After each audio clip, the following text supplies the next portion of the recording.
Hello students, good evening to all of you. So हमारा आज का टॉपिक है RMS value of alternating current. So सबसे पहले हम इसकी डेफिनेशन को पढ़ते हैं। इसमें लिखा गया है, it is that steady value of current which would generate same amount of heat in a given resistance in a given time as is done by the AC when pass through same resistance for the same time. इस बात को समझते हैं, इसका क्या मतलब है। AC के आरएमएस वैल्यू, एसी की आरएमएस वैल्यू किसे कहा जाएगा उसके बारे में यहाँ लिखा गया है। So let's try to understand this. So मान लीजिए like we have some register, we have some resistance represented by capital R. So हमने इस रेजिस्टेंस में से एक एसी करंट को पास किया। एसी करंट इस रेजिस्टेंस में से पास किया, late us suppose for time capital T. और इसके पास करने पे मान लीजिए उस रेजिस्टेंस में जो हीट प्रोड्यूस हुआ है वो कैपिटल एच प्रोड्यूस हुआ है। हमने एसी करंट पास किया एक रेजिस्टेंस में से for some time capital T, और पास करने पे यहाँ पर हीट प्रोड्यूस होता है late us suppose capital H. फिर हम इसी सेम रेजिस्टेंस आर में से टी टाइम के लिए एक स्टेडी वैल्यू ऑफ करंट को पास करते हैं, एक स्टेडी वैल्यू ऑफ करंट को पास करते हैं। और अगेन उसी रेजिस्टेंस में से सेम टाइम के लिए, बट अब वैल्यू है स्टेडी।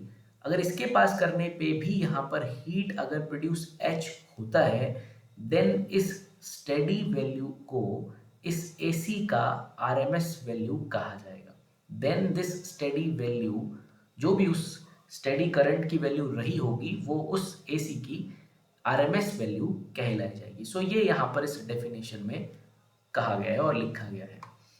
आरएमएस वैल्यू के दो और नाम हैं। इसे वर्चुअल वैल्यू के नाम से भी जाना जाता है and it is also known as the effective value of AC.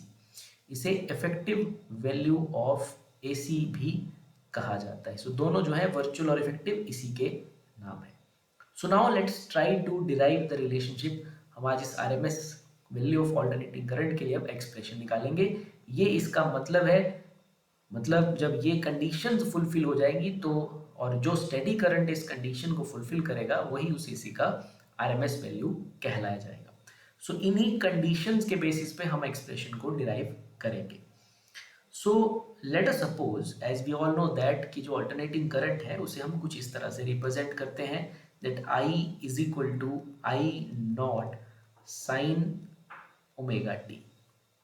So this I naught, you all know that this is the peak value or the maximum value of alternating current or the amplitude as well. इसे ही कहा जाता है I is the instantaneous value of current.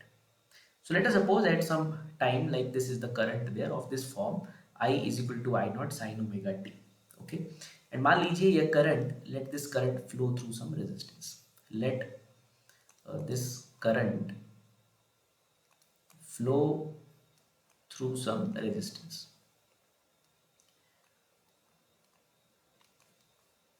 Resistance capital R.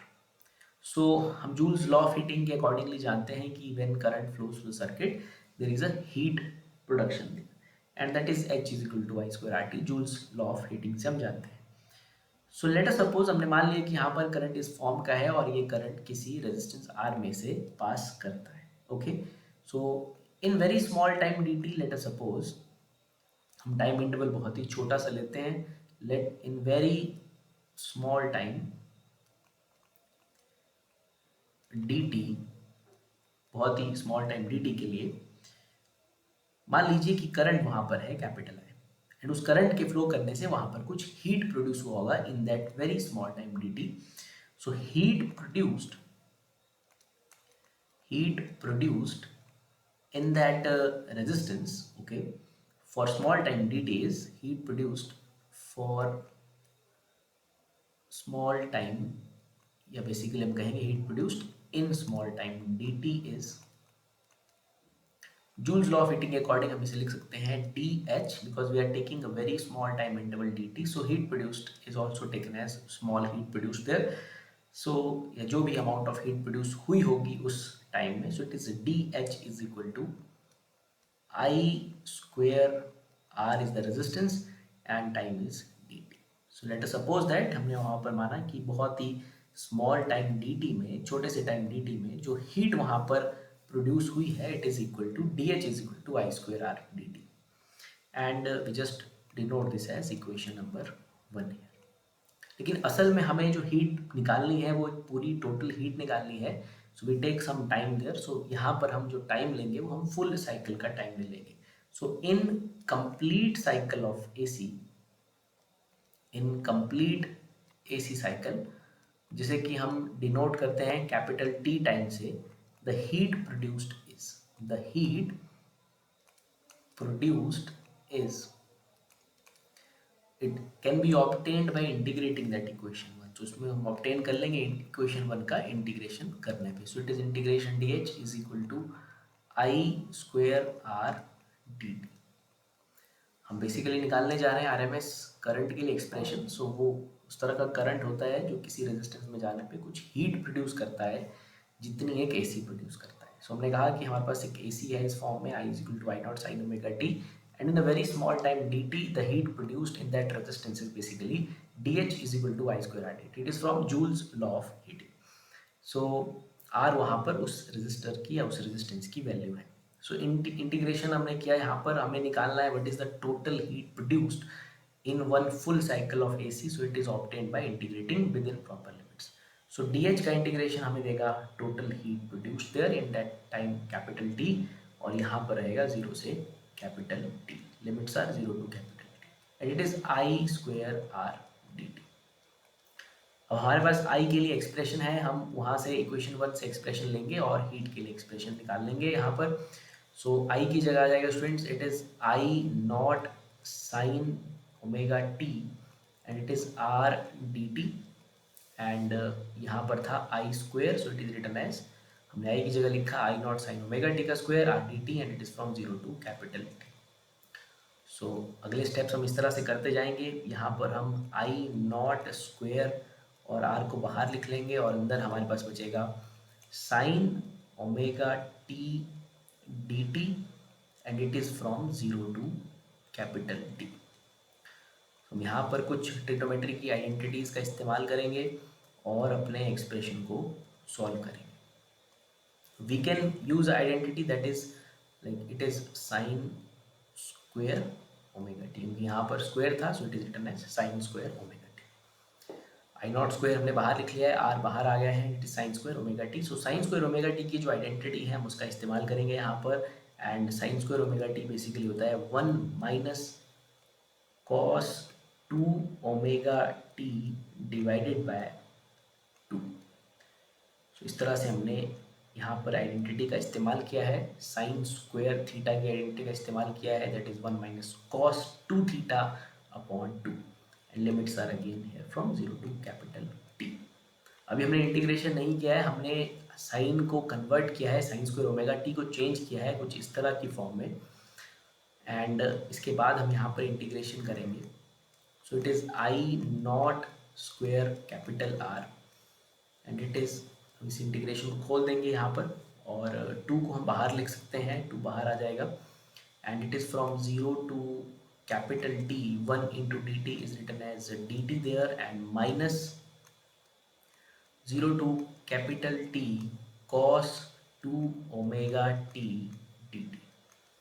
So हमने इस step को थोड़ा simplify किया, and हमें हीट के लिए एक्सप्रेशन मिल रहा है, heat is equal to I naught square capital R upon 2, and as you all know that students, D T की इंटीग्रेशन हो जाएगा कैपिटल टी, एंड इसकी जो लिमिट्स हैं वो है 0 से कैपिटल टी।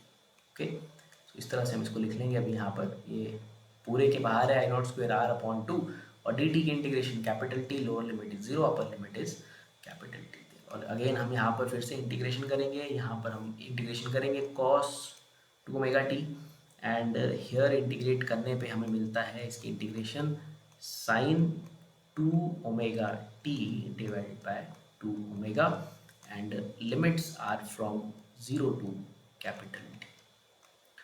सो स्टूडेंट्स, इसको हम और फर्दर सिंप्लीफाई करेंगे, and h is equal to I naught square R upon 2, and this is like capital T is the upper limit, so T में T और lower limit 0, so it can be written as T minus, and यहाँ पर हम upper limit substitute करेंगे, तो upper limit के substitute करने पे हमारे पास कुछ इस तरह का एक्सप्रेशन बनेगा, that is sine 2 omega capital T upon 2 omega, other one is zero, lower limit is zero, तो जीरो जब यहाँ जाएगा तो ये बनेगा साइन जीरो, और साइन जीरो जो रहता है वो जीरो रहता है। तो मैं यहाँ पर सीधे लोअर लिमिट पुट करने के बाद जीरो लिख लेता हूँ।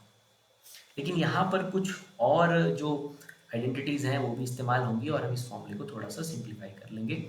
As we know that omega is equal to 2 pi by capital T, and omega capital T is equal to 2 pi. So यहाँ पर भी हमारे पास ओमेगा टी है, सो ओमेगा टी को we can write it as 4 pi. ये omega T की जगह पर जब हम 2 पाई को, मैं इसे इधर ही राइट साइड में सॉल्व कर लेता हूँ, so it can be written as sin 2 into omega T is equal to 2 pi upon 2 omega. So students ये बन जाएगा sin 4 पाई, और sin 4 पाई की जो वैल्यू रहती है वो होती है 0 के बराबर। सो इसे फर्दर सॉल्व करने की जरूरत हमें नहीं है। सो ये भी 0 है और ये भी 0 है, सो ये चीज़ एक्सप्रेशन से खत्म नेचुरली हो जाएगी। And then we have the expression for heat that is equal to I naught square capital R upon 2 into capital T. तो ये हमारे पास हीट के लिए एक इक्वेशन आ जाती है, this is the heat produced in that resistance, उसमें से एक AC पास होता है for that time capital T. तो इसे हम नोट कर लेंगे, this is our equation second there. ये इक्वेशन हमने डिराइव करके रखी है, and we also have, we can also write the equation according to the definition जो हमने डेफिनेशन दे के रखी है। So let I RMS represents root mean square value of AC। मान लीजिए जो करंट IRMS में लिख रहा हूँ, it represents root mean square value of AC there, and according to definition हम जानते हैं कि ये वो करंट है जो कि उस रेजिस्टेंस में उतना ही हीट पैदा करेगा जितना वो AC करता था in that time capital T. So according to definition भी हम IRMS की वैल्यू को लेके इक्वेशन राइट कर सकते हैं for that heat. So RMS current by definition हम जानते हैं, सो IRMS square and R is the resistance and T is the time for which हमें इतने टाइम के लिए करंट को सर्किट में फ्लो करवाना है। सो ये जो हमने इक्वेशन लिखी है हीट के लिए, ये लिखी है हमने according to the definition of IRMS। ये ऊपर हमने डिराइव किया है कि अगर एक AC सर्किट में टाइम t के लिए जाता है और किसी रेजिस्टेंस में से t टाइम के लिए पास होता है, तो वो इतना हीट प्रोड्यूस करेगा वहाँ पर जिस रेजिस्टेंस की वैल्यू R लेके रखी है। सो ये हमने जो 2 में डिराइव किया वो डेरिवेशन से आया, और ये जो हम लिख रहे हैं ये हम जो डेफिनेशन है उसके अकॉर्डिंगली लिख रहे हैं। सो उसके अकॉर्डिंगली ये वैल्यू बन रही है H is equal to I RMS square RT। Simple जो हीट का फॉर्मूला है उसी के अकॉर्डिंग राइट किया जा रहा है। So H is equal to I RMS square RT। इसे हम नाम देंगे इक्वेशन 3, और इक्वेशन 2 और इक्वेशन 3 दोनों ही जो है सेम चीज को रिप्रेजेंट कर रहे हैं। So we can compare these two equations. So right hand side से हम राइट हैंड साइड को कंपेयर कर लेंगे। So I RMS square RT is equal to I naught square RT upon capital 2। So R से R यहाँ जो है वो कैंसिल हो जाएगा, T से T भी कैंसिल हो जाएगा। So here we are getting I RMS is equal to I naught by under root 2। So इस तरह का कुछ एक्सप्रेशन हमें मिल जाता है। So इसको और सॉल्व करेंगे। So 1 by under root 2 is basically 0.707 times I naught। So यहाँ से हमें I RMS की वैल्यू मिल जाती है, that is basically 0.707 times I naught, and this time I naught, this I naught is basically peak value. Okay, this is peak value of AC। so जो root mean square value है वो basically 0.707 times है peak value का। So this is the result there, और ये हमें यहाँ पर इसकी वैल्यू मिल जाती है। So it is basically 70.7% off peak value. जो RMS है वो 70.7% है पीक वैल्यू का। So this is the expression for IRMS, जिसे हम रूट मीन स्क्वायर या वर्चुअल वैल्यू या इफेक्टिव वैल्यू के नाम से जानते हैं। सो हियर इस तरह से हमने इस एक्सप्रेशन की शुरुआत की। This is the definition and ये स्टेडी करंट की वो वैल्यू है जो सेम हीट एक रेजिस्टेंस में पैदा करेगी जितना एक एसी करेगा जब सेम टाइम के लिए दोनों को उसमें से पास किया जाए. So this is the form of AC there and let us suppose कि इस एसी के पास होने से उस रेजिस्टेंस आर में से स्मॉल टाइम dt में इतना हीट प्रोड्यूस हुआ है. This is according to the Joule's law of heating. So it is I square R D T because Joule's law होता है h is equal to I square R T. So here time is dt, so we write it as dh. So एक पूरे cycle में जो heat produce हुआ है वो हमने इंटीग्रेशन से ऑब्टेन किया है. So it is I square R D T I naught sine omega T का square and after doing some mathematics there हमें हीट के लिए एक फॉर्मूला मिल जाता है. एंड देन इक्वेशन 2 हम उसे नाम देते हैं और इक्वेशन 3 में हम लिखते हैं अकॉर्डिंग टू द डेफिनेशन. जो आई आर एम एस की डेफिनेशन है उसके हिसाब से हम हीट के लिए रिलेशनशिप लिखते हैं. That is I R M S square R T. So after further solving this और कंपेयरिंग दिस हमें आर एम एस के लिए वैल्यू मिल जाती है. सो आई जस्ट होप आपको ये डेरिवेशन समझ आई होगी with the meaning of I R M S. So generally जो रिप्रेजेंटेशन दी जाती है किसी भी करंट की, किसी एसी के लिए अगर सर्किट में कहा जा रहा है कि इतना करंट है, सो वो जनरली आर एम एस ही होता है. मीन्स अगर नाम नहीं जुड़ा है साथ में कि आर एम एस है कि पीक है या कैसा है, सो इट मीन्स वो जनरली बात कर रहे होते हैं आर एम एस करंट की. With that, thank you very much.